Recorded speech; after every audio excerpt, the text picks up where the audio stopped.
ಟ್ರೈನಿಗೆ ಗೇಟ್ ಹಾಕಿಟ್ಟಿದ್ದಾರೆ. ಮ್ಯಾಂಗ್ಳೂರಲ್ಲಿದ್ದೀವಿ.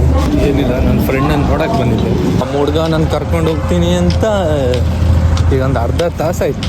ಕಾದು ಸಾಕಾಯ್ತು. ಏನು ಮಾಡೋಕ್ಕಾಗೋದಿಲ್ಲ. ಲೈಫಲ್ಲಿ ಎಲ್ಲ ಬೇರೆ ಬೇರೆ ಕ್ಯಾರೆಕ್ಟರ್ ಎಲ್ಲ ಬರ್ತಾ ಇರ್ತಾರೆ. ಸೊ ಎಲ್ಲ ಚೇಂಜ್ ಆಗ್ತಾ ಇರಬೇಕು. ನಮ್ಮ ಅಣ್ಣ ಬಂದ ಸುಮಾರು ಅರ್ಧ ತಾಸು ಕಾದಾದ್ಮೇಲೆ ಸತ್ಯ ಬಾಯಿ ಬಿಟ್ಟು ಬೋಗ್ಳು ಎಲ್ಲಿ ಹೋಗಿದೆ. ನೀನು 5 ಗಂಟೆ ಬಂದ 4:30 ಬಂದಿದೆ. ತಪ್ಪು ನಿಂದು. ಸೊನ್ಸೆಟ್ಟ ದೇವ್ರೆ, ನಮ್ಮ ಬೆಂಗಳೂರವರು ಬೆಸ್ಟ್ ಇತ್ತು ಮಾರ. ಒಂದು ಲಿಫ್ಟ್ ಇರ್ತಿತ್ತು ಮಾರ. ಮಕ್ಕಳು ಇಟ್ಟು ದೊಡ್ಡ ಅಪಾರ್ಟ್ಮೆಂಟ್ ಕಟ್ಸಾರ, ಒಂದು ಲಿಫ್ಟ್ ಇಲ್ಲ ಮಂಡಿಲ್ಲ. ನಾನು ಇವತ್ತು ಇಶಾನ್ ಕಿಶಾನ್ 100 ಹೊಡಿತಾ ಅಂತ ಹೇಳಿದೆ. ಎಲ್ಲ ಹೋಳು ಗೈಸ್, ನಾನೇ ಹೇಳಿದಾಗಿತ್ತು. ಅದು ಹೋಳು ಅಲ್ಲ, ಅದು ಓಳು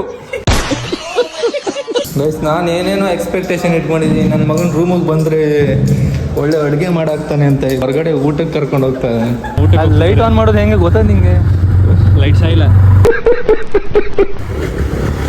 ಗೈಸ್. ನೋಡಿ ಗೈಸ್, ಈ